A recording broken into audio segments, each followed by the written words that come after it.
Delfi vormel 1 podcast ringiga ees. Stuudios on saatejuhid Kaspar Ruus, Kaspar Kütt ja vormeliekspert Tarmo Klaar. Vajuta pidurit, aeg pausiks. Osta KitKat ja võida Formula 1 piletid Ungarisse. Registreeri tšekk ja võida tribüünipiletid või 10 eksklusiivsest F1 ja KitKat kingikomplektist. Kampaania kestab 9. veebruarist 7. aprillini. Rohkem infot kitkat.ee. Ja tervist head kuulajad, käes on 9. märts, kell on 6 minutit 6 läbi. Eetris on taas saade ringiga ees, et rääkida Austraalia GP-st, F1 uuest hooajast, F1 uue ajastu algusest ja kõigest muust. Minu nimi on Kaspar Ruus, minu vastas istub vormeliekspert Tarmo Klaar. Tere! Ja paremat kätt ikka iseäkond F1 fänn Kaspar Kütt. Tervist!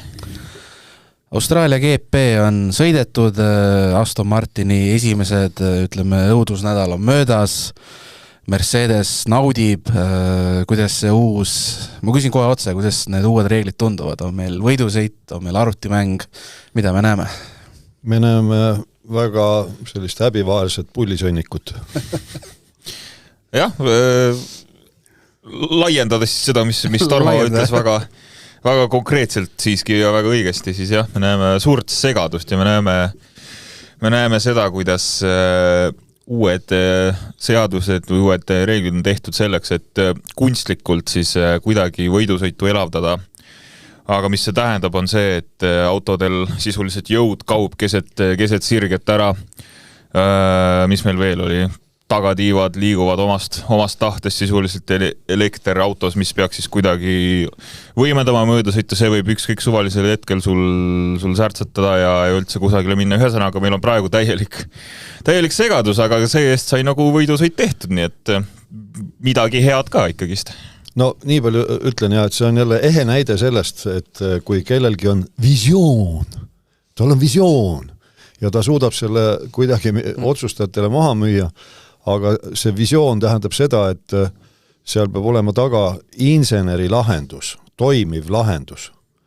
No ei ole toimivat lahendust ju, et kes vaatas, rutan juba ette, et kes vaatas sõitu ja juhtis kuulama, kui näidati autost pilti, siis see oli ju päris kohutav, kui sirge lõpus äkki elekter saab otsa, ja mitte, et pöörded jäävad pidama kuskile, vaid pöörded kukuvad ja siis, et ruttu akut laadima hakata, siis vahetatakse käik või 2 koguni alla ja kui nüüd konkurendil on see süsteem natuke toimivam, siis ongi nii nagu Lando Norris muide lapsesuu, kes algul siin testide ajal oli väga sillas nii-öelda uutest reeglitest ja ütles, et Verstappenile kui ei meeldi, siis mingu minema siit vormel 1.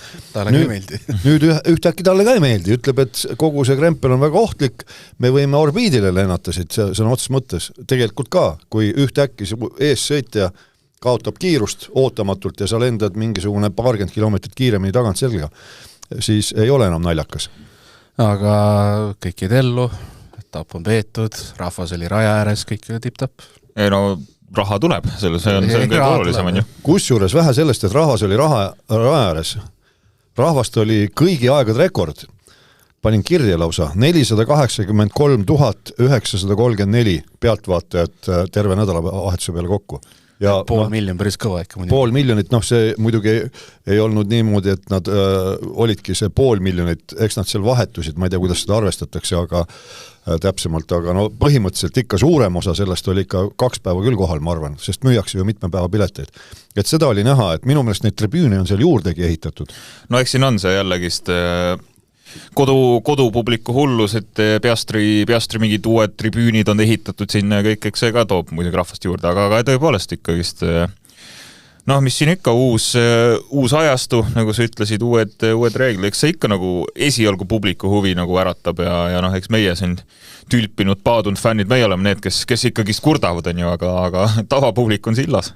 No Austraalias ilmselgelt see publiku huvi on ikkagi tänu Piastrile, sellepärast, et eelmine aasta ta oli tiitlipretendent, ta oli pikka aega edetabeli liider ja neil on selged lootused ja ootused, et sel aastal äkki oma poiss võtabki tiitli ära. No pärast esimest etappi kaugele ulatuvaid järeldusi teha ei saa muidugi. Algus oli tugev.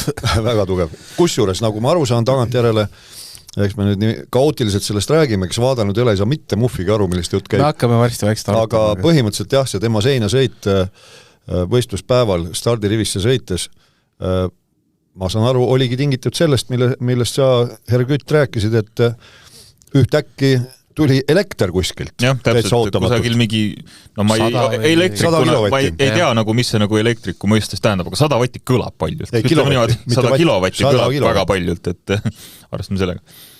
Proovime seda kõike siis kuskilt arutada. Neljapäev, meediapäev F1 nädalavahetusel, nagu ka rallil tegelikult, ma arvan, et Aston Martin oli tõenäoliselt, kahjuks ei näinud seda koha pealt, oleks taht väga näha, mikki meediatsirkus seal käib, aga ma nägin mingit pilte, kuidas seal Aston Martinil Adrian Newey ja siis omakorda Honda osakonna siis üks juhte, kes ma saan aru, et Newey sai alles novembris teada, et neil on Honda osakond on väga suures osas välja vahetatud. Istusid kõrvuti ja ütleme nii, et need näod rääkisid iseenda eest, ehk siis jutt käib Aston Martinist, nende kohutavast mootorist, üsna nii-öelda agressiivsest šassiist, mis ka selle mootoriga kokku ei käi, ühesõnaga kõik on nii ja naa ja olid jutud, et kas Aston Martin üldse pühapäeval üldse stardib või õigemini soojendusringi teeb ära, hiljem teame, et starti tulid, aga hakkas kuidagi Aston Martinist pihta, et ütleme päris, ma ei ole varem ise oodanud ühe tiimi meediapäeva ja neid, ütleme, artikleid, mis siis ilmuma hakkab kui sealt.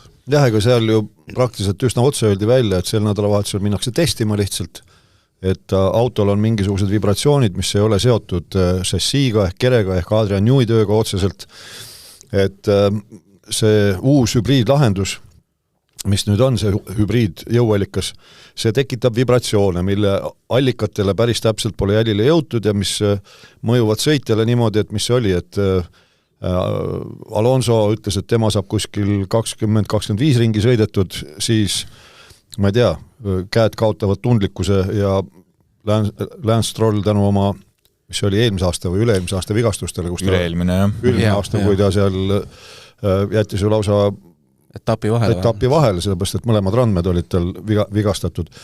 Ütles, et tema ei suuda sedagi sõita. No, lõpuks tema küll sõitis kõige rohkem sellest võistkonnast, aga tõesti, kuna nad nii hilja oma auto valmis said ja üsna hilja teda seal tuuletunnelis testima hakkasid ja kõik ja veel kord, eelmises saates juba rääkisime sellest, et Honda mootoriosakond, Vormel 1 mootoriosakond ju piltlikult öeldes jooksis laiali või suures osas värvati Red Bulli poolt, see Red Bull, mis ta on siis see Powertrains või? Powertrains, jah. Mis selle firma nimi on, keda rahastab, oleme korrektsed nüüd, rahastab Ford, et Fordi roll on seal, mina saan aru praegu, rahastamine. Et tegelikult on tõesti selle limonaadifirma oma mootoriosakond, mis on nüüd jõuallika valmis teinud ja väga palju seal on endisi Honda insenere ja nüüd Honda ise on jälle hädas nagu mustlane mädas, et ei ole ilmselt pädevaid insenere ja kuidagi on täpselt see déjà vu. Ma kujutan ette, mida Alonso võib tunda praegu. Ma arvan, et oma kätes ei tunne mitte midagi. Kätes jah, mingil hetkel ei tunne midagi tõesti, aga nagu ma siin riigitelevisioonis ka ütlesin, et nad tegid seda jälle. Honda, et täiesti hämmastav, et kuidas see otsustusprotsess ikkagi seal tõusva väikesema sellises suures kontsernis käib, mina aru ei saa, et ühel hetkel on raudne otsus, kõik, lahkume sellest sarjast. Läheb mõni aasta ainult mööda, lasevad ennast ära rääkida, tuleme tagasi. Ja siis on kõik unustatud, et see on tõesti tipp mootorispordisari, kus sa ei saa tulla niimoodi puusalt tulistama. Aga see kõlab väga nagu siuke suur korporatiivmaailm on ju väga hästi nagu, et suured korporatsioonid vaatavad, meile tegelikult ikka meeldib vormel või siis tuleb uus CEO kusagilt, kes otsustab hoopis ümber, ei teeme ikka seda vormel asja ja paneme nagu selle poole aastaga teeme ära, pole probleemi, suured lubadused muidugi on ja siis nii see käib suures korpo maailmas. Kusjuures ometigi nad peaksid teadma, et ütleme sellise konkurentsivõimelise võistkonna ülesehitamine, kui seda teha sihipäraselt, võtabki aastaid aega, vähemalt 3-4 aastat. Aga see on vana juhetuse teadmine, need uued CEO-d, need ei tea midagi sellest. Need teavad kohe. Ja, täpselt, need tahavad kohe. No see meenutab natuke vähem piinlikumal määral viimase paari aasta Hyundai rallimaailmas. Ka suur Lõuna-Korea autotootja ei tule. Aga okei, lähme vormeli juurde tagasi. Aston Martin on üks põhiteema ja teine muidugi, kes on siis nii-öelda parim tiim, et 4 tiimi ennustati. Ferrari, Mercedes, McLaren, Red Bull, noh, Mercedes, Ferrarit peeti rohkem, kardeti, et Mercedes võib olla veel rohkem ja siis oli, ütleme, need eeljutud on ikka nagu eeljutud, et me oleme 4. siin ja vaatame, püüame kõigepealt nii-öelda natuke konkurentsi olla ja siis vaatame, kuidas läheb ja et selles mõttes oli muidugi huvitav, ikkagi oleks huvitav teada, võib-olla kunagi vändatakse dokfilm, et kes see koputaja, kes see rott oli seal ikkagi Mercedeses, kes andis teada, et kuulge, Mercedese mootoriosakond on leidnud mingi kavala trikki, millest see seisneb, see tuleb nüüd ka lihtrahva keeles lahti seletada. Nimelt on siis FIA pannud paika metoodika, kuidas mõõdetakse mootori detailide vastavust nõuetele ja mõõdetakse toatemperatuuril. Aga Mercedes on leidnud nüüd selle punkti niimoodi lahti mõtestanud ja kui toatemperatuuril, siis toatemperatuuril, aga asjad ju paisuvad kuumusega ja sisepõlemismootoris need temperatuurid lähevad ikka väga kõrgeks, heitgaaside temperatuurid võid 900 kraadi olla, see ei ole nii, et terve see mootor sul on 900 kraadi. Aga kui põlemisprotsess on pidev ja töötemperatuur on korralikult saavutatud, siis need temperatuurid on nii üleval ja seeläbi Mercedes insenerid tegid tööd, arvutasid, leidsid õiged materjalid ja nüüd on niimoodi, et neil põlemiskamber väheneb tegelikult. Ütleme siis, piltlikult öeldes kolb paisub siis ülesse poole. Ma lihtsalt räägin karikatuuris, et inimesed aru saaksid, et kus see kütus plahvatab, see põlemiskambris, kui ta on piisavalt väike, surveaste on kõrgem kui teistel ja kütus on ka selle surveastme jaoks sobilik, siis sel mootoril on rohkem võimsust. Ta käib paremini edasi. Ja see annab sulle eelise ja sellise eelise on leidnud nüüd Mercedes, aga nüüd tuleme mitte tagasi, aga selle juurde, et keegi võib küsida, et aga Mercedes pole ju üksi selle jõuallikaga, et seal on veel Williams, mis kõrbes täiega, seal on Alpine, millel polnud väga viga ja McLaren, mis tegelikult oli häbi nägu ees, eks ole. Et kuidas siis nemad hakkama ei saanud, aga mina väidan, et siin on nüüd mitu komponenti, et miks nemad nii hästi hakkama ei saanud kui Mercedes. Eks Mercedesel on kindlasti hea auto ka, aga selle jõuallikaga nüüd on see teema, et nad peavad tarnima ju oma klientidele reeglite järgi identse jõuallika, mitte niimoodi, et me mingi eelmise põlvkonna second hand, et mis käib neile kõva küll, ei. Reeglite järgi nad peavad identse tarnima, aga nüüd see tarkvara ja kõik, mis seal kaasas käib, sellega on ju Mercedese enda insenerid piisavalt hullata saanud. Ja nende kliendid nii väga ei ole, et tagantjärgi ka seal Andreas Stella oli hämmingus, et kuidas see võimalik on ikka, et meil on sama jõuallikas ja see Mercedes käib palju paremini edasi, niimoodi võidusõitjate keeles käib edasi, ehk siis on palju võimekam. Et see on üks teema, erinevatel võistkondadel on erinevad kütusetarnijad, ei ole niimoodi, et üks sama kütusetarnina kogu sarjale, nagu näiteks Indikaris. Et sealt hakkavad need nüansid kõik mängima, et nüüd ongi see, et kes on kõige paremini nendele reegli nüanssidele, muudatustele pihta saanud tehnilistes tingimustes, see on esialgu võidumees. Nii, soovid sa lisada midagi? Esialgu mitte. Uutele teemadele ikka soovin midagi lisada, aga paku sa teemasid välja. Võtame vaikselt vabatreeningud. Esimene, FP1 kohe, Ferrari kaksikvõit, elu ilus, kõik tehtud. Oot, täpsustama, see tegelikult... Okei, mitte kaksikvõit on vale sõna. Väga, hakkab tulema. 2 kiiremaid aega. Täpselt, ühtegi treeningut ei võideta, võidetakse võistlus. Miks sa, see oli ainus, see on ainus hea moment, aga... Ma saan su erutusest aru. Aga Ferrari fännid ongi ju tegelikult nagu üks ongi see suur optimist ja kui teine peab maa peale tagasi tooma alati, et nagu nii see nagu tasakaal elukogemus mängis siin praegu. Ei, aga jääme terminites ka ikka korrektsed. Me peame kuulajaid harima ka natuke. Ei, muidugi, 2 kiiremat aega. Nii, järgmises Piastri kiireim, siis Antonelli Russell, 3. Russell kiireim, Hamilton 2, Leclerc 3. ja Kimi Antonelli pani päris korralikult matsu. Täpselt nii oli. nii ta oli, jah. Aga tõesti, ega see Ferrari, ütleme, kiirus muidugi teeb heameelt ja ütleme niimoodi, et mina üle hulga aja, ütleme nüüd põhimõtteliselt viimast 3 hooaega, kui tagasi vaadata, ma nägin esimest korda üle 3 aasta, siis nimetame niimoodi, et Hamilton tundus rahul olevat. Tal oli nagu, kuidas ütleme, tal oli nagu optimismi kuidagi, jah. Ja nagu elu oli silmades jälle kuidagi. See, mis seal Abu Dhabi 2021 ära kadus, see nagu nüüd oli kuidagi jälle tagasi nagu. Ja seda on tegelikult ainult rõõmad, et kui Hamilton nagu on õnnelik auto, siis ta on ikka väga võimas sellega, see nagu ainult äge. ja mis vabatreeningutel veel pull oli muidugi ikka nagu ikka Aston Martin, et siis esimesel, nii vaatame, kas meil on siin samas sees, nii esimesel Alonso ei jõudnud üldse rajale ja Stroll pluss 30 sekki, hiljem see vahe ilmselgelt kõik hakkas vähenema, aga see muidugi alustuseks päris raju asi, mida vaadata. No see on nädalavahetuse testimisfaas selles mõttes, et nad on nagu nii kaugel maas omadega, et ma arvan, et mis nad 3 ringi tegid esimese vabatreeningu peale, et see ongi nii, see näitab seda, kui kehvas seisus tegelikult auto on ja see samas näitab seda, kui palju nad arenesid juba selle 1 nädalavahetusega. Et Stroll ja Alonso üldse esiteks nagu jõudsid võidusõitu ja teiseks tegid seal päris korraliku ringiarvu ka, et neid peabki praegu täiesti teises liigas võtma, et nad teevad täiesti oma asja seal vormelite taga, et jah, praegu nii on. No see on sul väga õige väljend, et teevad täiesti oma asja, kusjuures nad ütlesid ausalt välja ka, et tagantjärele, ennem vist küll sellest tegelikult räägiti ka, et nad püüavad minimaalselt sõita, sellepärast et neil ei ole piisavalt arvuosi. Et juhul kui mingi probleem on, siis nad võib-olla Hiinas rajal ei saagi tulla üldse.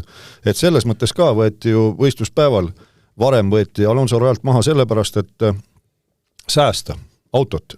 Ei olnud ühtegi tehnilist probleemi, lihtsalt, et jaguks nii-öelda mootorit ka Hiinaks.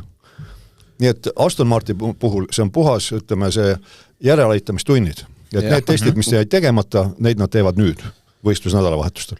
Jah, lihtsalt küsimus on selles, et palju pappi on sinna järeleaitamistundi läinud. Aga Aston Martinist nagu nii jõuame veel rääkida nii täna kui ka tegelikult kogu hooaja. Ma kardan, et nad pakuvad põhjust küll. Lähme kvalifikatsiooni juurde. Ma ei teagi, mis kohe esiteks välja tuua. Ütleme selle, see nii-öelda Mercedes lõpetas, mis see siis väljenda nii-öelda sandbagging, inglise keeles see populaarne väljend. See on ütleme liivakotitamise või hanitamise või ja siis... See ei ole pettus, see on lihtsalt teiste nii-öelda võrkpallis kunagi nimetati hanitamiseks või kuskil.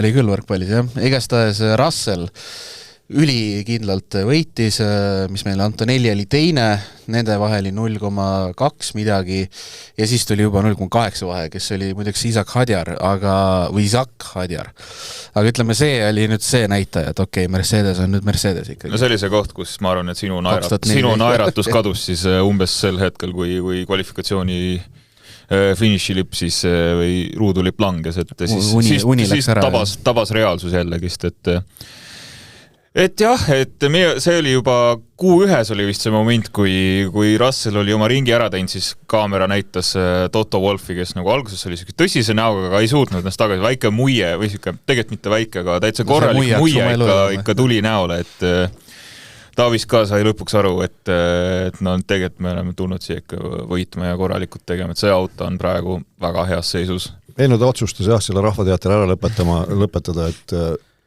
see muie oli raju muidugi. No oli, ta ei suutnud, see tuli nagu paisu tagant välja, et ei saanud enam. Aga muidugi, mis oli muljetavaldav tegelikult ikkagi, üks Isaac Hadjar, eks ole, põhimõtteliselt oma tulemusega, aga ikkagi see, et limonaadivabrik on täiesti korraliku jõuallika teinud. Hea küll, võistluseni ka jõuame, seal Hadjaril nii hästi ei läinud tänu jõuallikale, aga ikkagi põhimõtteliselt ütleme, konkurendid olid ka ju väga-väga skeptilised sel teemal, et mis mõttes nagu nad hakkavad oma jõuallikat ise ehitama, et see on küll hukule määratud projekt. Saab hakkama küll. Vähemalt seni tundub, et saab. Ja rääkides Red Bullist veel, siis mis oli harjumatu Max Verstappen, Q1 väljas avarii, nagu ta ise ütles, et põhimõtteliselt tagasid läks lukku. No see oli näha, laksust. Ja ta pole elus mitte kunagi niisugust asja ära kogenud. Ta oli reisija selles olukorras. Ei, seal ei olnud sõitja veaga küll mingit tegu, et täpselt see, mis Kütt ennem rääkis, et praegu need hübriidjõuallikad, need on kõik uued, ma rõhutan seda veel kord, et kui keegi ütleb, et mingisugused suurimad muutused viimase 10 jooksul, ei, need on üle kõikide aegade kõige suuremad muutused, kõik on teine, absoluutselt kõik on teine. Ja alles nad õpivad, kuidas sellega hakkama saada ja siiamaani oli ju 9 päeva rajateste võimalik teoks teha ainult selle täiesti uue tehnikaga. Nii et seal samamoodi siis Piastri võistluspäeval seinasõit ja seal ju seda nägime ka vabatreeningutel, kus Botase raja äärde siis üks oli väga, minu meelest see oli esimesel vabatreeningul, oleme küll jõudnud juba kvalifikatsiooni, aga põhimõtteliselt oli väga hull situatsioon, kus Colapinto stardi-finiši sirgel, tema auto äkki kaotas kiiruse ja noh, Colapinto vist oli ise ka sellest nii segaduses, et ta jäi ideaaltrajektoori peale ja tagant tuli Hamilton.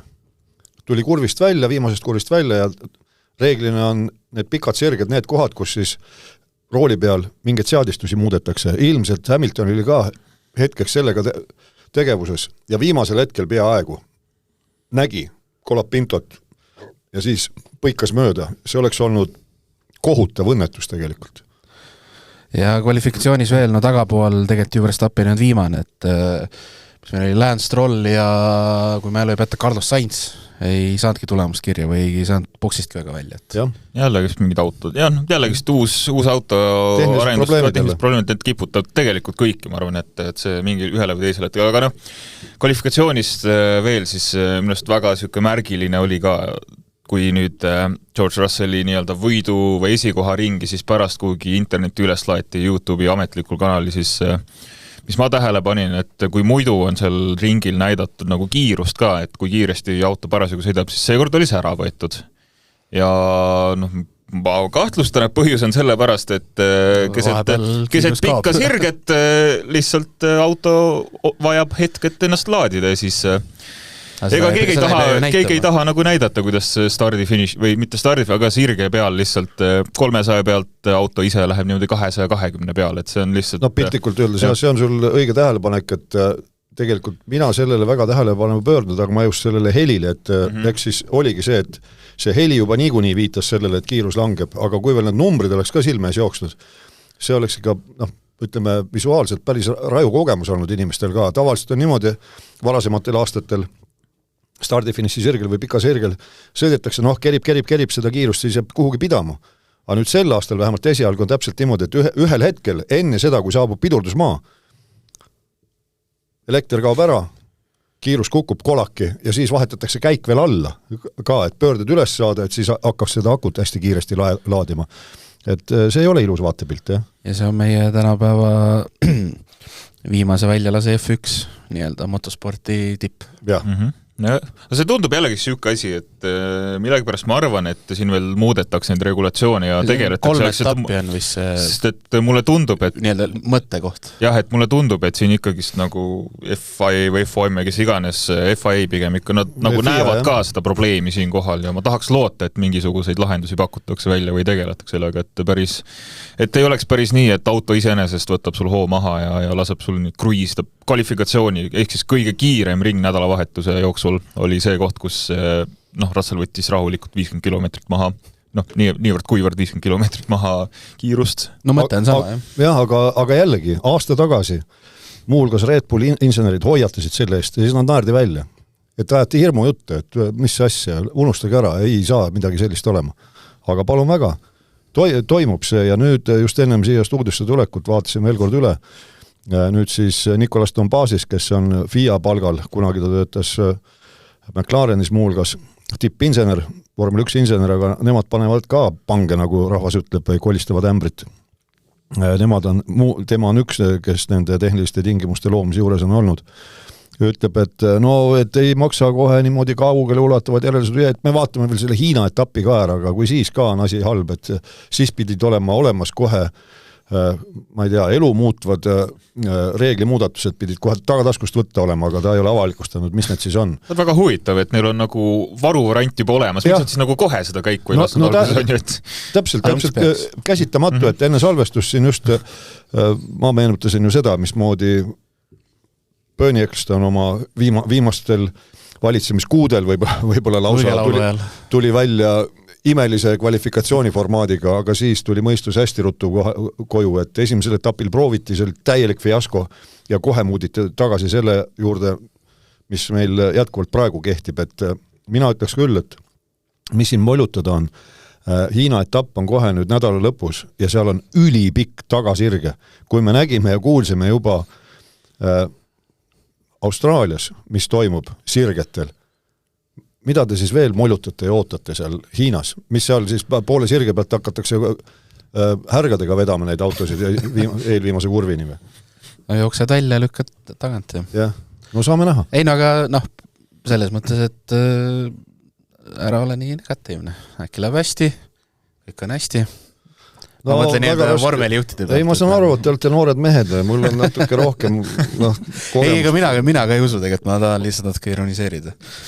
No ma isegi sain aru seekord. Nii, aga kiirelt kiidaks veel Arvid Lindblad, alustas nädalast tugevalt kvalifikatsioonis 9. Kuule, mis tugevalt? Minu meelest, ilma naljata, minu meelest selle nädalavahetuse täht oli Arvid Lindblad, täiesti vaieldamotult. Proovi vastu vaielda praegu. Proovi. Ei olnud. ei olnud täht. Ei olnud täht, nii, miks ta ei olnud? Ei, no tegelikult oli küll, jah. Sellepärast, muidugi, need F1 TV, oi jumal, nüüd tegin jälle reklaami, kommentaatorid olid ka hämmingus, et ühest küljest hämmingus, et ta on nii noor, eks ole, ja mis ta on läbi ajaloo vanuselt kolmas jah. Punkte korjanud. Antonelli ja Verstappen või? Jah, Antonelli ja Verstappen on ennem teda, aga just see, et ühest küljest natuke irooniline, eks ta selle eelmise põlvkonna Vormel 1-ga sõitis küll ka, aga põhimõtteliselt võib öelda, et see mees ei pea midagi ümber õppima, aga need vanad peerud nagu Hamilton ja Alonso ja nüüd juba tegelikult kogu see rivi seal sisuliselt, nemad peavad hakkama ju ümber õppima. Aga tema läks aste kõrgemale, tal on kõik uus juulikuus. Et nagu nii pidi juurde õppima. See on lihtne. Ja ühe asja mainiks veel ära, et Audi ka uue tiimina täitsa väga viisakas kvalifikatsiooni. Täitsa tubli sooritus, jah. Jah, et selles mõttes tähte närides, et ei ole uue tiimina, aga nad olemuselt on. Või et põhimõtteliselt nad on ikkagi oma jõuallikaga, oma käigukastiga, et kõik on nüüd Audi tegelikult. Et neil ei ole nii nagu Cadillacil, et Cadillacil on ju ostetud Ferrari mootor ja oma käigukast küll. Aga nad ei ole täis Cadillac, aga Audi tõesti on nii-öelda 100%. Nii, aga enne pühapäeva juurde minekut laseme korra veel ikkagi reklaami ka.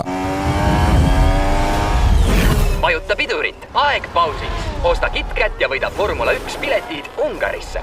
Registreeri tšekk ja võida tribüünipiletid või 10 eksklusiivsest F1 ja KitKat kingikomplektist. Kampaania kestab 9. veebruarist 7. aprillini. Rohkem infot kitkat.ee.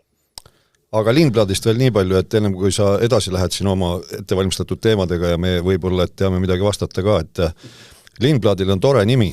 Ta veel kord esindab ju Suurbritanniat, kui te vaatate otsa, siis vaatate seda nime, vaatate meest siis, ja riiki, siis tekib väike segadus.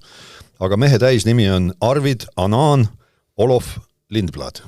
Ta on sündinud Virginia Wateris, Surrey maakonnas Inglismaal 8. augustil 2007. Et selline mees, aga tegelikult ka selline segavereline ta on, segaverelised reeglina on väga andekad inimesed ja just selle esimese etapi põhjal ma julgen ka väita, et sealt tuleb, sellepärast, et ta ei teinud mitte ühtegi lollust, ei vaba treeningul, kuskil ta ei torganud silma mingisuguste vigadega või millegi sellisega. Mitte midagi. No see, mis minu jaoks oli see 2007 kuidagi kõlama, et ütleme, okei, siin on sõitjad on, päris paljud sõitjad on juba, ütleme, minust ja kütis ka nooremad, aga 2007 tundub kuidagi nagu väga noor ikka. Natuke hirmutab juba, et 2007 möllab F1-s, aga nii on. Nii, mul tuli just meelde, et meil on ka sinu nimeline refiminutite kõll, aga ma ei pannud seda puldile, sest mul tuli see praegu meelde. Aga Tarmo Klaari refiminutid nüüd. No nii, kasutusel olid siis C5, C4 ja C3 refid, mis tänasel päeval on kõige pehmema otsa refid, siis ütleme niimoodi. Ja starti mindi sel viisil, et vähemalt plaaniti minna, kui ma nüüd nimesid ette loen. Pehme refiga 2 sõitjat, Alonso 17. kohalt, Sainz 21. Siis plaanis startida küll võistlusele, aga auto ei käivitunud. Oli Hülkenberg, siis kõva refiga. Olid Hülkenberg, pidi boksi teelt minema, ei startinud üldse. Ja lisaks temale kõva refiga pidid rajale minema ja läksid ka Colapinto 16. kohalt, Bottas 19. ja Verstappen 20. Ja kõik ülejäänud siis läksid keskmise refiga ja ausalt öelda seda ma vaatasin küll seda videot, Piastri videot, kui ta seina sõitis, aga sest ma päris algust nii vara üles ei tõusnud, et oleks seda momenti näinud. Natuke enne starti tegin silmad lahti, aga seda ma ei näinud, mis seal Piastril oleks all olnud. Ja prognoositi algul minu meelest isegi 2 peatust, aga etteruttavalt võib öelda, et tagantjärgi osa tiime ütlesid, et neile tundus, et seal kõvematel meeskondadel, kes selle refi managemendiga, vastik välismaine sõna, paremini hakkama said, et tegelikult need refid, mis Pirelli sinna Austraaliasse oli toonud, et nendega oleks võinud täiesti ilma peatuseta sõita. nii on, no start, Charles Leclerc tegi seda, mida Ferrari fännid lootsid, Ragulkaga minema, 4. kohalt esimeseks, tagantpoolt tegelikult Antonellil ei läinud üldse start hästi ja mis võib-olla stardist tahaks kõige rohkem rääkida, peaaegu või põhimõtteliselt ka pooleldi juhtus see, mida kardeti. Liam Lawson ei saanud minema, Colapinto tagant tuli, no ütleme nii, et ta näitas, miks ta kuulub F1, et ta nende refleksidega mahtus veel sinna Lawsoni ja ka Raja Piiretu vahele. No see oli ikka, see oli millimeetrid jällegi väga-väga suurest õnnetusest ja see krets vaatepilt, et siuke refleksikiirus või täiesti uskumatu. Aga stardist üldse ka, siis meil on ju nüüd uus protseduur ka, meil on nii-öelda pre-start, mida see siis, ma sain aru, mis see tähendab, lihtsalt autodel on natuke rohkem aega siis mootorit üles soojendada ja endast nii-öelda stardi valmis panna. Ma ei tea, te panite ka tähele, et need viis punast süttisid ülikiiresti sisuliselt, et muidu on ikka natuke sellist nagu ja kustusid ka viie vahel, ja täpselt kustusid, nagu 5 läks põlema, oli seal paar kümnendikku juba läks, et mul see tunne, et nagu kõik sõitjad natuke jäid ka selle taha või ei olnud valmis nii kiireks reageerimiseks, see oli päris ootamatu. Paljud on öelnud jah, et see on vist maailmarekord, kõige aegade kiirem stardiprotseduur. Et see võib-olla või oli see väike tehniline viperus, ei tea. Jälle tehniline. Ka starditulesid peab uuendama, tuleb välja.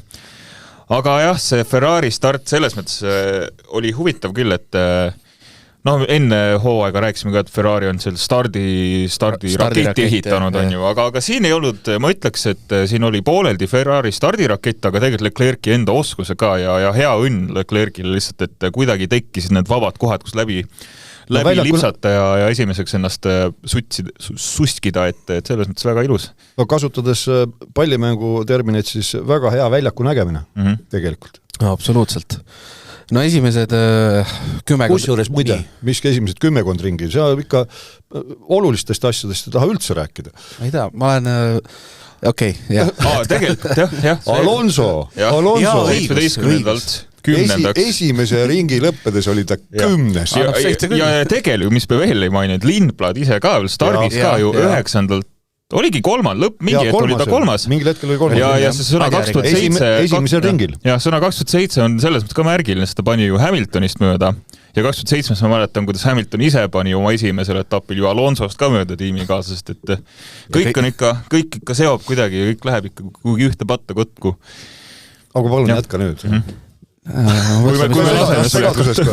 Ma jäin jälle vanuste peale mõtlema, et Alonso millal 2001 alustas ja meil 2007 sündinud mees sõidab kus temaga. Nii, mis ma jälle õhku tahtsin visata. Esimesed ütleme 10 ringi, kas nii-öelda maailma parim sport? Jah, niivõrd kuivõrd. Selles mõttes, et jällegist väga äge vaatamine, nagu vaatepilt oli väga lahe, sest mis meil oli, et Russell ja Leclerc siis top 2, sisuliselt iga ring, üks läks teisest mööda, jõudis üli lähedale, siis ringi sees oli mitu esikoha vahetust, aga jällegist ma nagu ise mõtlesin seda, et see on puhtalt ju sellepärast, et lihtsalt akusid on vaja laadida. Ja see nagu natukene rikkus minu jaoks seda, väga põnev oli muidugi, aga lihtsalt ma tundsin sellist nagu liiga mängulisuse elementi või siuke kuidagi liiga kunstlik oli see kõik, et võib-olla seda kuidagi veel timmitakse paika, ma ei tea, aga selles midagi jäigi nagu kripeldama ka, et see ei olnud nagu puhas võidusõit. No muidugi, et kui efekte möödasõit tehakse, nii-öelda jutumärkides efekte möödasõit, just see, mis on siis see 9-10 kurvi vahe, see kiire S seal, et sellepärast lihtsalt, et ühel vool kaob ära, kogu lugu. Et kõik, rubilnik väljas, eks ole, tuba pime ja teine tuleb seal täistuledega puhiseb mööda. Ja siis vastupidi. Ja siis vastupidi, et ei see muidugi võidusõit ei ole, aga ütleme diletandile, kes väga võidusõidule, selline kursis ei ole asjadega, veel vähem vormule 1 seniste vooludega ja tegeliku olukorraga, sellel oli kindlasti äge. Sellepärast, et tõesti seal sõideti igal pool mööda ja rivistuti kolmekesi kõrvuti üles ja vaatemäng missugune. Aga seda jätkus tegelikult ju ainult esimesed 10 ringi tõesti. No siis oligi elu ilus, on ju. Sealt edasi väga ei olnud. Mõtle, mille juurde minna. Kas võtame 2... No Hadjar katkestas 11. ringil. Ja siis tuli esimest korda nii-öelda virtuaalne turvaauto hiljem Bottas ka virtuaalne, aga kes ei käinud boksis? Ferrari. Jah, ei kumma. Strateegiaosakond toimib jätkuvalt, on näha, et poisid mõtlevad. Et kui Hondas vahetati kõik välja, Ferraris mitte. Mõni asi, Hamiltonil vahetati isegi see sõiduinsener või võidusõiduinsener ära. Ei, see peaks ikka olema, nüüd peaks täitsa nagu pidev või püsiv uus inimene tal olema. Aga jah, nagu seal, kes see Martin Brandl vist ütles, et võttis sõna Ferrari peastrateeg Hamilton ja küsis, või õige mitte küsinud, vaid ütles, et üks meist oleks vähemalt pidanud boksi tulema. Aga ei võetud ja ei võetud ka siis, kui Bottas katkestas ja tuli teist korda virtuaalne turvaauto, ikka ei võetud sisse.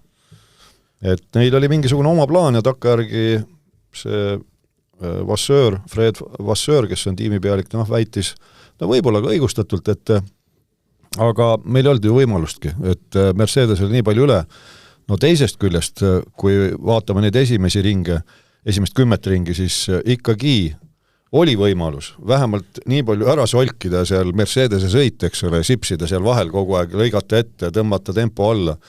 Et kui oleks võimalik olnud, võib-olla oleks võimalik olnud sama taktikat jätkata ka sõitu läbivalt, et mille sa tea, mis see tulemus oleks olnud, kuni sinnamaani välja, et ühel hetkel Russellil ütlevad närvid üles või ütleb mootor üles, kuumeneb üle, mis iganes, eks praegu on nagu kõik võimalik. Singapur 2023, 4. Jah, viimane ring. Pauk.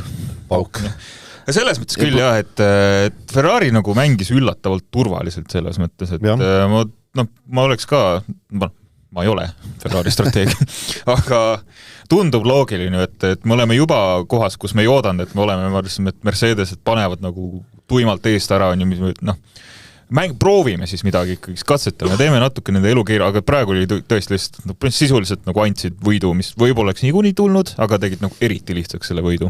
Kusjuures veel Hamilton ütles seda, et kui see virtuaalne tuli välja, minu meelest oli sel momendile, ta ütles, et ärge meid jumala pärast korraga võtke. Ja pärast ei võetud üldse. Et kellelgi vist see... Nad ei julgenud midagi teha. Ei, osa tekstist läks, võib-olla hakkis see raadioside, kuuldi, et ärge meid võtke. Aga see korraga kadus vahelt ära võib-olla selle. Mis on kõvana ja tehniline jälle. Tehniline mure. Tehniline mure. No meie võime siin naerda küll, aga Fred Vasseur väitis jah, et see oli teadlik tegevus. Eks nad vist, ma arvan, kindlasti nad ka lootsid, et Mercedesel ei pea refid nii hästi vastu. Jah. Aga pidasid ja ütleme sõidu teises pooles esi 2 heitlusest või esi 4 heitlusest ütleme, võib nii palju rääkida, et Hamilton see ikka vahepeal jõudis Leclercile lähemale, aga päris lähedal Hamilton oli vist nagu esimest korda kogu Hamiltoni Ferrari karjääri jooksul võib öelda, et ta tundus kiirem Leclercist, vähemalt nagu sõidu teist poolt arvestades, et jällegist väga hea märk, et ka nende vahel tuleb tegelikult ikka väga-väga põnev jaht. Ütleme, kuigi see sõidu lõpp, mina julgen väita, et Leclerc ikkagi kontrollis olukorda. Sellepärast, et ülinaginaks ju ei läinud. Ei läinud, jah, et tal ei olnud vaja ju rattad alt ära sõita. Seal paar ringi ennem lõppu ta oli ju mingi 2,5 sekundiga eest ära, et ta läks kindla peale välja ilmselt. Aga seda tundub küll, et nagu me enne ka rääkisime, et Hamilton on nii-öelda kuidagi nagu olemuselt tagasi, kuidagi optimistlik ja usub jälle ja teistpidi see Ferrari esimene... tal ei ole poodiumit jäänud Ferrariga? Ei ole, tal on üks sprindivõit. Ja üks sprindivõit, see oli Hiinas. Hiinas sprindivõit, ja aga insenerid väidavad, et nii Mersu poolt kui Ferrari poolt, et need tiibautod, mis sellest aastast on nüüd siis, mida ei ole enam sellest hooajast, et need tiibautod lihtsalt ei sobinud. Et ta kuidagi ei suutnud kohaneda, 7 korda maailmeister küll, aga ei suutnud kohaneda selle tiibautoga. Kõik on inimesed. Kõik on inimesed. No sealt natuke tagantpoolt siis Verstappen tegi nii-öelda seda, mida Verstappenit võis eeldada, tõusis, siis jäi seal Norrisega kemplema ja lõpuks ikkagi tiitlikaitsja Norris, valitsus maailmameister, hoidis ikkagi Red Bulli selja taga, et mida me McLareni ja Red Bulli omavahelisest jõudude vahekorrast, mis mulje teile jäi? No siin tundubki, et nemad on nii-öelda selgelt teised kõige, ma praegu Mercedes Ferraris panen kokku ühte putti nii-öelda liidritena, siis ongi mingi väike tühermaa ja siis ongi McLaren Red Bullid. Ma ei oska öelda, kumb neist tegelikult kiirem praegu on, et nad tunduvad väga-väga võrdsel pulgal ja eil oli ka siis tegelikult mõlemad olid hoopis teistsuguste strateegiate peale, et siin ei ole selgelt näha, kumb neist kahest kiirem on ja tegelikult see nii-öelda Norrise ja Verstappeni omavaheline tagaajamine näitas ka seda, et Verstappen nagu jõudis lähedale, aga siis, kui ta juba oli, siis hakkas jälle nagu ära vajuma, et siin strateegiad kindlasti mängivad rolli ja kõik. Ja Piastri puhul me ei näinudki, milleks ta võimeline on selles mõttes, et seekord mitte, jah. Ja tegelikult olgem ausad, samamoodi ka Hasariga. Me ei näinud ju võistlust läbivalt, et siin ma olen nõus, jah, Seenuga Kütt, et tundub niimoodi, et McLaren Red Bull on täpselt niimoodi, et kord on üks peal, kord teine all, aga jällegi see Austraalias Melbourne'i rada, see ei ole ju päris ringrada. See on ajutises kasutuses, see on täiesti omaette maailma. Ja seda ütlevad kõik, et selle raja tulemuste põhjal ei maksa kaugele ulatuvaid järeldusi teha. Ja sealt tagant poolt 7. Oliver Beerman tegime hea kolleeg Eigoga, mõtlen, kas see oli reedel ka väikse nii-öelda ennustusartikli, panin best of the rest Haasi, ehk siis nii-öelda 5. tiim. Ma arvan, et see läheb täide. Ühe etapi pealt usun, et tuleb ära. Aga ei, tegelikult, mis ma võib juhtuda küll, et ikkagi Haas ja ka Racing Bulls, et Lindbladi kiitsime, saame veel kiita, et ja Audi ka, aga ütleme Haas ja Racing Bulls, ma arvan, võivad jääda ikkagi selle nii-öelda midfieldi tippu siis. Jah, praegu tundub küll täpselt nii, keskvälja tippu. Tundub küll, jällegist me ei saanud täit pilti nähast, et Lawsoni start läks ju täiesti luht, et tema kukkus 10.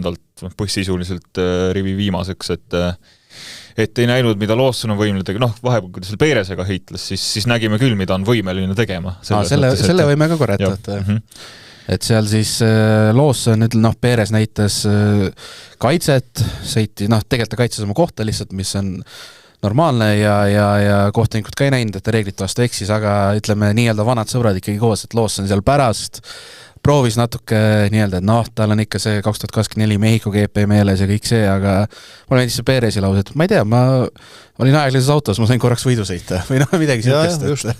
No ja ütleme, see oli natukene analoogiline situatsioon, kui seal võistluse alguses esimesel 10 ringil, kui Leclerc ja Russell vahetasid kohti, siis Russell hakkas ka seal nutma, et oi, see, mida ta teeb, ta surub mind rajalt välja, Leclerc.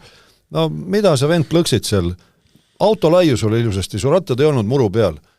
Et ära vigise tõesti, sõida võidu. No seda on Russellile raske öelda muidugi, see on tema nagu firma märk. Jaa, see on tõesti tema firma märk ja vaata, see ongi nüüd see, et kui kogu aeg keegi karjub, et hunt tuleb ja siis kui see hunt tulebki ja jälle karjub, hunt tuleb, siis keegi ei usu, et Russell ka, kui ta kogu aeg viriseb ja vigiseb seal selliste katvate manöövrite peale, mis on täiesti legaalsed ja kui ta siis ükskord jälle vigiseb, siis kohtunikud lihtsalt ei pööra tähelepanu, isegi kui seal Toto Wolff telefoneerib seal ja ma ei tea, kirjutab paksus kirjas kirji või mida iganes, keegi võtta üldse arvessegi. Et mis see on ju Russell, ma ei hakka vaatamagi, seal toimub midagi. Muidugi nii ei lähe tegelikult, aga seda on tõesti piinlik kuulata ausalt öelda. See on ka selles mõttes naljakas vaadata, et kogu aeg jääb see mulje, et et kas siis inimene, palun, mine. Et kas nagu seda eeldatakse kogu aeg, et et kummardusega lastakse mööda. Nagu seal kõik 22 ei oleks ju, ütleme, heas mõttes nagu täielikku ju indiviidi. No ongi, egolaks on tohutu ju kõigil. Aga ma ei tea, mis sa veel tahtsid öelda, aga selles mõttes muidugi natukene nukker, et kui seda lõpuprotokolli vaadata, siis 6 autot oli samal ringil. Jaa, seda ma tahtsin ka välja tuua, et Verstappen 54 sekundit, 7. koht Beerman ringiga ja siis 14. koht Franco Colapinto juba 2 ringiga, tagantpoolt siis veel Perez 3 ringiga ja esimesena nii-öelda not classified Lance Stroll plus 15. Siuksed numbrid ka liiga tihti inne. Ja see Astonite puhul oligi huvitav see, et nad tegid omajagu ringe mõlemad, siis tegid omajagu ringe ära, tulid boksi, siis vaatasid, ongi kõik, et tundub, et Astonid on nagu tänaseks tehtud ja siis, ma ei tea, 10 minutit hiljem vaatad seda protokolli või vasakul pool ekraani ja vaatad, Stroll on tagasi, Alonso on tagasi, mis teevad?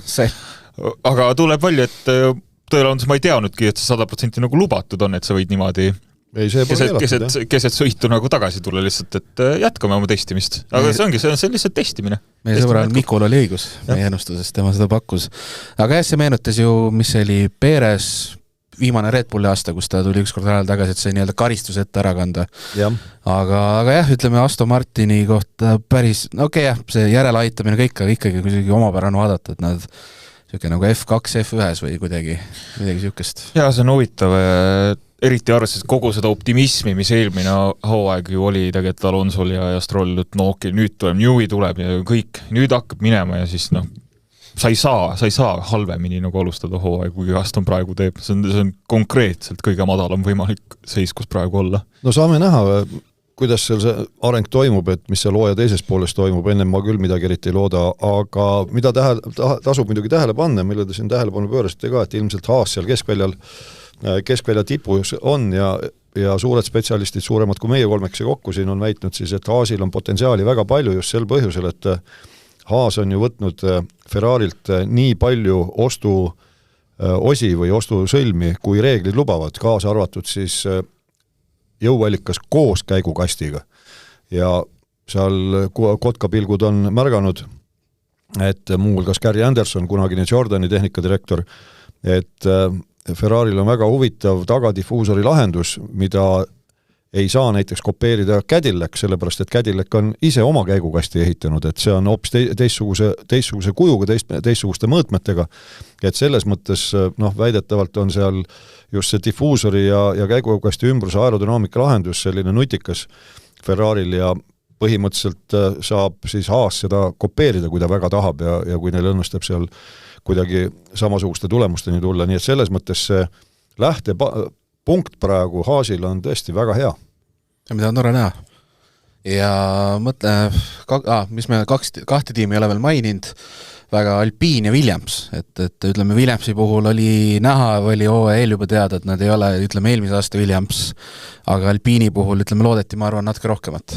No tähendab, Alpini puhul nüüd räägitakse seda, et neil on seal kuidas see väljend oli, et neil on mingi aerodünaamika rike või midagi taolist oli see, et ehk siis neil on esitiival mingisugune problem, auto muutub kiiretes kurvides või sellistes voolavatel, looklevatel rajalõikudel muutub alajuhitavaks.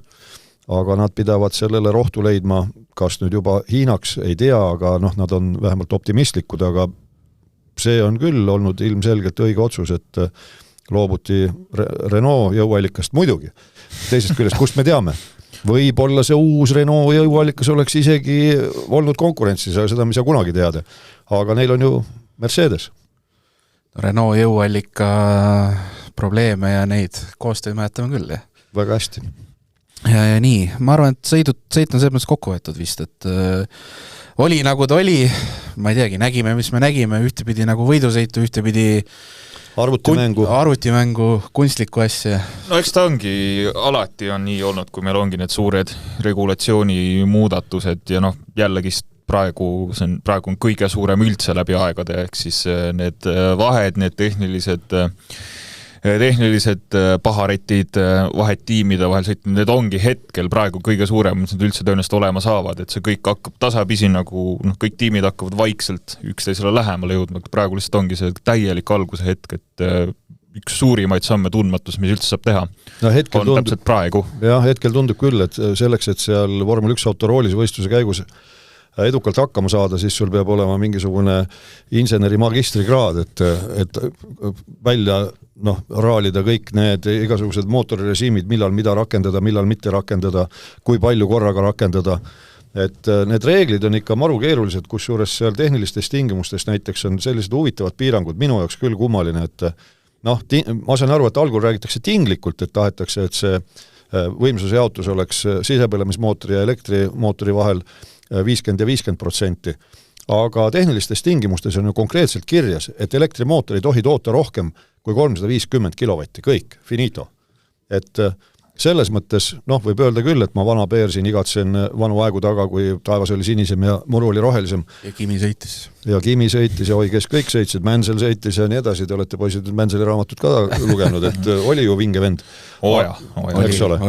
Nii, aga omal ajal oligi ju see, et oli antud ette mootori litraaž, sisepõlemise mootor, ütleme 3-liitrine, kõik. Edasi, milline see mootor on? On ta reas 30-silindriline, on ta V2? Mis asi ta on? Mis nurga all need silindrid on? See oligi see innovatsioon, kus insenerid said siis oma mõttel lennata lasta, aga tänasel päeval on ju paika pandud, et see sisepõlemismootor on V6, 1,6 liitrit ja silindrite vaheline nurk on ka paika pandud jäigalt. Ja minu meelest ka mootori raskuskese on jäigalt paika pandud, et seal on nii palju piiranguid veel kord, eelmises saates ma seal natukene viskasin villast pärast, et siin üks terane ütles, et oot, et kui palju siis seal neid tehnilistes tingimustes neid lehekülgi nüüd on, et kas 268 või 350, see 350 oli lihtsalt mul meelega utreeritult visatud, et ta tegelikult jah, see ametlikke mis on kõigile nähtavad FIA kodulehekülje peal, neid on 268 lehekülge, aga siis nüüd tuleb välja, et nagu ikka, varasematelgi aastatel FIA väljastab veel nii-öelda mingisuguseid tehnilisi pülletajana või tehnilisi täpsustusi, mida tingimata ei riputata avalikult välja. Ja seal tuleb ka siis nendel inseneridel ridade vahelt lugeda jälle, et mis siis on lubatud ja millele pole tähelepanu pööratud. Nii et see on selline abrakadabra seal, et minu meelest on seda ülereguleerimist seal tehniliste tingimuste peal liiga palju. No väga steriilne on kõik, jah. Üks fakt veel, ma vaatan, kui ma praegu õigesti aru saan, mis selle asja praegu võib-olla ka kokku võtab, et sel aastal Austraalias 125 möödasõit, eelmine aasta 45, aga need möödasõidud ei ole enam nagu väärt seda. Või see väärtus ei ole sama. Võiks nagu eraldi võiks nagu, nad ei tee seda muidugi, aga keegi võiks nagu kokku lugeda palju need möödasõidud selle pärast, et ees olev auto lihtsalt patarei otsustas või vool otsustas välja minna. Aku sai tühjaks. Et sa olid julgem, võtsid, ma ei tea, parema sõidujoone ja natukene ja pidurdasid natukene hiljem, eks ole, läksid veidi suurema kurvikiirusega, lihtsalt ja lähed. Lüliti väljas ja öeldi, et kõik, nüüd sina praegu ei sõida nii kiiresti. Ja 20 sekki hiljem saad sina nii kiiresti. Ja täpselt. Sealt see 135 tulebki, seda nagu kõlab nagu vähe, et isegi, et... Aga nii palju võib-olla veel, et siin on, nagu ma armastan öelda, väikevalla, suurvalla ja statistika. Tuli ära. Ma just mõtlesin, kas ma ütlen seda. Aga 2022. aastast on see rada siis sellise kujuga, nagu ta praegu on. See on see 5278 meetrit, seal üks šikaan visati seal vahelt välja ja siis selle tagasirge lõpus tehti kurv ka veidi rohkem lehtrisse, mis on see 11. kurv, siis kus päris palju möödasõite ka on erinevates võistlusklassides kaasa arvatud vormel 1. Aga kui võtta nüüd need, mis see teeb, siis ongi 5 aastat.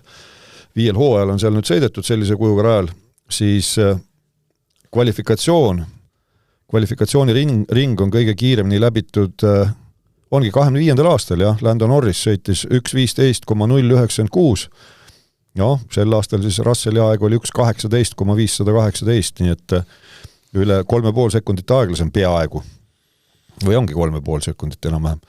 Ja kiiremad ringid, kui neid vaadata, muidugi see sõltub alati, milline on ilm, kas seal on niiske, lausa sajab või mis iganes, aga kiirema ringi rekord siis nimetame nii, ütleme ringrajasõidus tavaliselt ringirekordeid registreeritakse võistluse sees. See, mis sa vabatreeningutel ja kvalifikatsioonis sõidad, see on täitsa omaette jutt, aga see selleks. Aga võistluse sees kiirem ring siis kuulub läbi selle 5 hooaja Charles Leclerc'ile 1.19,813 ja nüüd pühapäevasel võistlusel oli Max Verstappen, kiirema ringi omanik, 1.22,091. Nii et mis see teeb siis vaheks, on mingi 2,2 sekundit või.